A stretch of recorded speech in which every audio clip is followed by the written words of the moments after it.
Good evening, everyone. It is November 16th, Tuesday evening.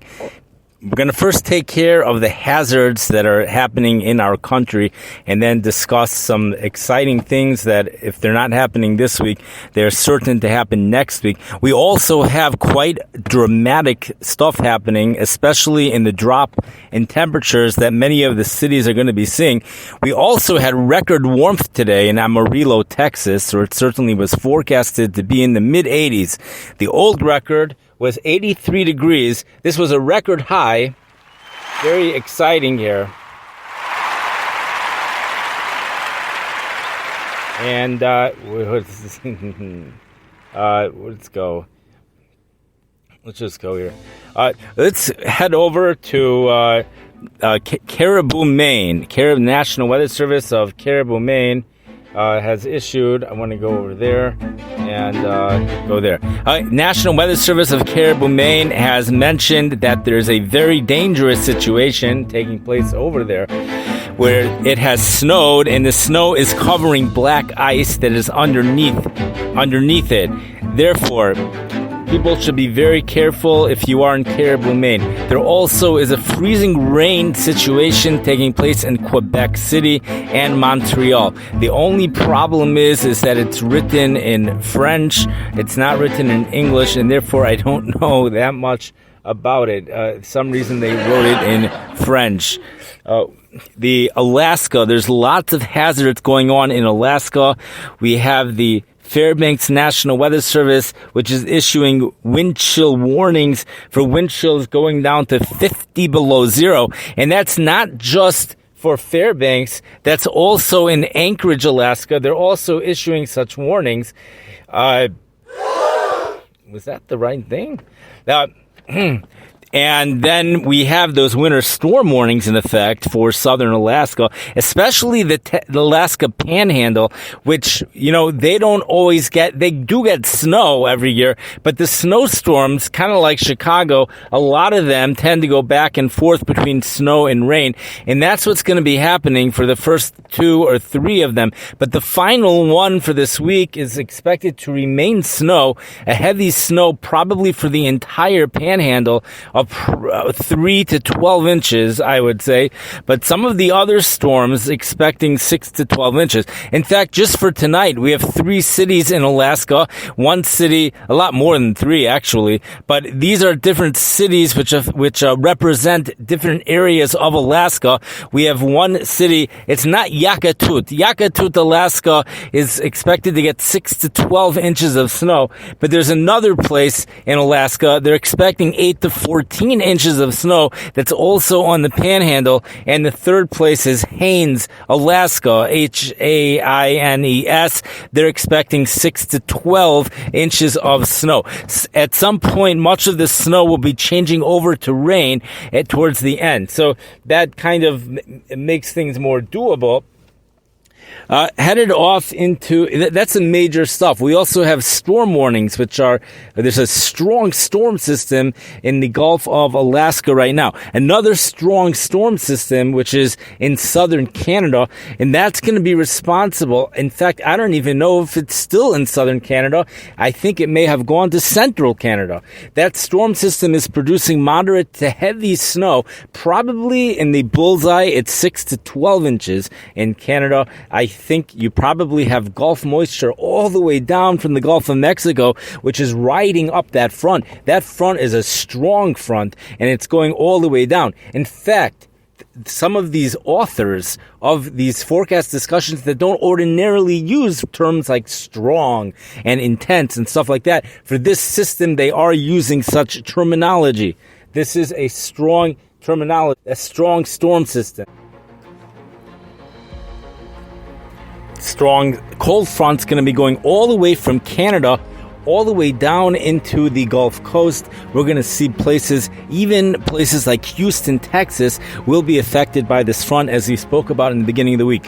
Not by much, though. They're going to experience about a 20-degree drop in temperatures for afternoon highs from the mid-80s to the mid-60s. Amarillo is the winner with highs in the mid-80s one day, mid-50s the next day. And, the peak heating here in Chicago will be occurring Wednesday morning. Now, before that cold front comes through, there also is an associated warm front. That has not moved through yet here in Chicago. That's going to be moving through at midnight for tonight, at midnight. Sometimes the warmer air, usually there is warmer air that pulls out ahead of the regular warm front, and if there is any warmth in the city now, it is because of that warmer air.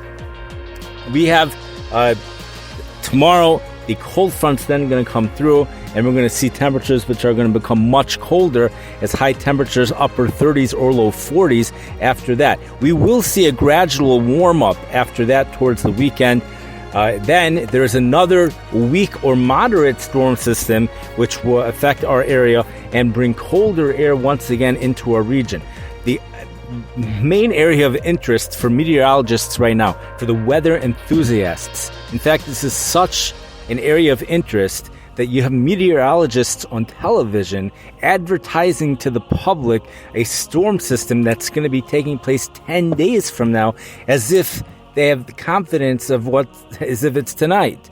We have meteorologist Tom Skilling. As of yesterday, he already was talking about next week, Wednesday night storm system. Next Wednesday night, a Midwest storm system, a strong storm system, he is forecasting, others as well, will be developing Wednesday into Wednesday night, right before Thanksgiving.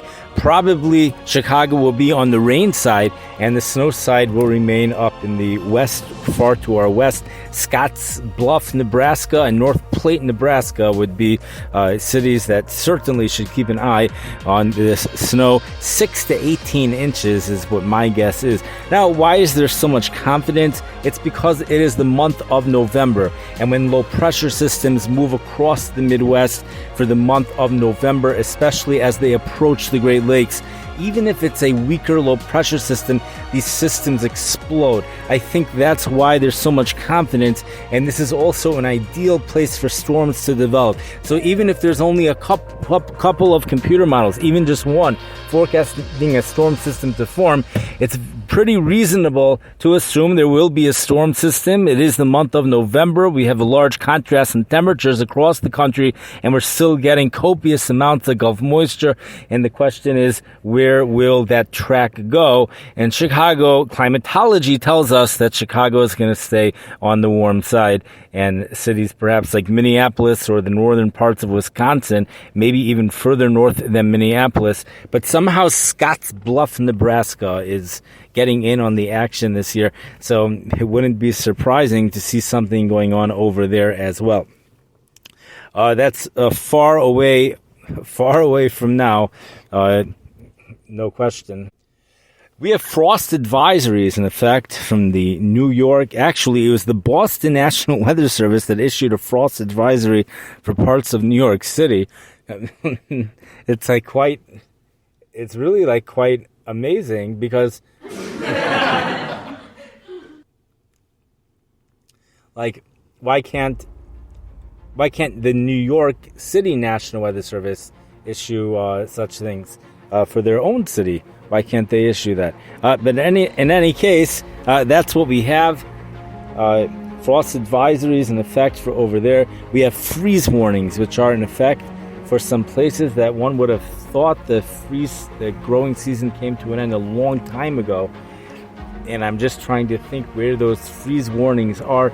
I think it's someplace in California, or in Oregon. It's someplace in Oregon, I think.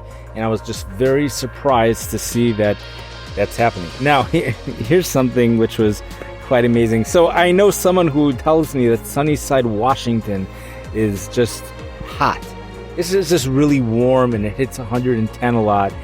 And yet you can never find anything similar to that. But I was going through an app. It's a really cool app. It's called Weather Today.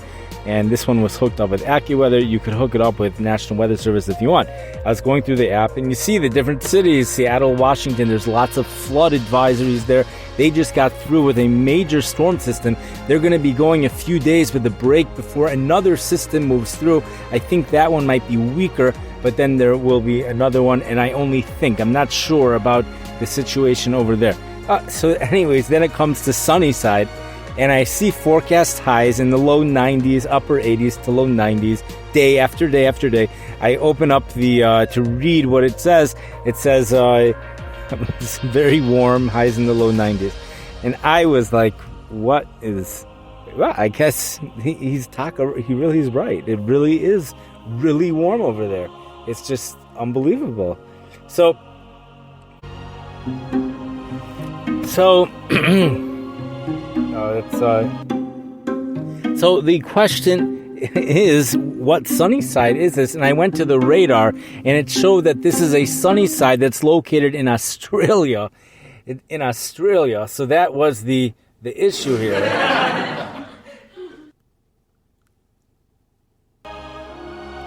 I'm trying to play around with background music, and hopefully people can hear me. It's affecting the flow over here. Maybe we'll just leave that alone for now. Maybe afterwards I'll go back and deal with that. So that was just something that initially it was just such a shock, but then it seems like the high temperatures are actually going to be in the mid and upper 40s. It's the Midwest where we're going to see temperatures. Many areas already saw highs in the low 70s today, like the Scotts Bluff and very close to 70, Scottsdale and Scotts Bluff and North Platte, Alaska. Not Alaska, it's Nebraska. I always say Alaska, and it's not. It's Nebraska. If you ever hear me say Alaska, it's not. It is Nebraska. Nebraska, okay? And that's where they are. North Platte, Nebraska, and Scotts Bluff, Nebraska. Those cities saw warm today, temperatures dropping into the low 40s. Some of these cities, Amarillo, Texas, I think will be dropping into the 20s. And then we're going to see a gradual warm-up towards the end of the week. The real warmth occurs on the East Coast on Thursday, where high temperatures are going into the 70s. For many cities that you would think are not going to be in the 70s, high temperatures will be in the 70s. We have a city where there's a dust. What is it? The place is called Dust River or Powder. It's called Powder River Basin or something. It's in Wyoming and Montana, but it's where there's a coal mine. There's some type of air quality alert in effect for over them. Real warm temperatures. If you want to get out of all the chaos in this country, you really have to go to the desert Southwest, where they don't even know what's going on in the world. They're just living in fantasy land. High temperatures in the mid and upper 80s every single day. Low temperatures are in the 50s, so it's usually a 20-degree temperature difference. Now there's a 30-degree temperature difference. Rio Grande Village is having the classic 40-degree temperature difference between night and day. But if you want to just escape reality, you go to Arizona. And Arizona, not the Grand Canyon. The Grand Canyon is having some huge temperature differences between night and day, and it's cooler out. I want to remind everyone that there is a major meteor shower taking place tonight after midnight, I believe. You can look into it yourself. Tonight and tomorrow night will be peak viewing. So any night where there's clear skies, people are encouraged. If you want, you could take full advantage of it. You certainly don't have to, obviously. And I know there are storms we missed, for sure, How could you not? But let me try to summarize just the basics. The basics is that we have a storm system that might be affecting us next Wednesday night into Thursday, with possible heavy snow in the upper Midwest, like Wisconsin and Minnesota. I also think western parts of Nebraska and Chicago probably rain, and that's something that people are watching right now. And everything else, we have that day of warmth that we've been speaking about since Sunday. That day of warmth for Chicago is tomorrow morning. Warm front comes through tonight at midnight, and then we go through cooler temperatures. Thinking about midnight, there are some warnings and advisories in effect until midnight. That's all the winter storm warnings in effect in Alaska and places over there. There's a lot of winter storm warnings in effect until midnight, and also wind chill warnings and advisories in effect until 6 a.m. That's all the way up in Alaska. Speaking of thunderstorms, I don't think we have any thunderstorms. And we do have... there was a place yesterday which got 9.2 inches of snow from that little clipper-like system. I think most places got just a couple inches. Chicago got measurable snow, but that was it. And I wish everybody a great night.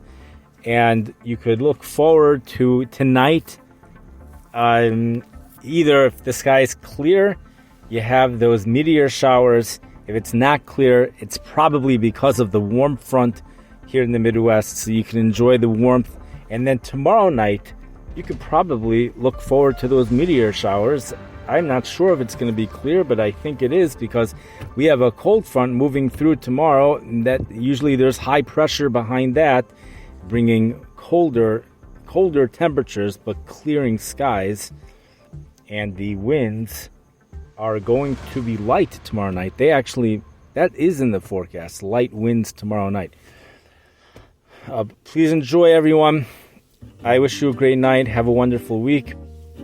And we'll meet again, hopefully soon.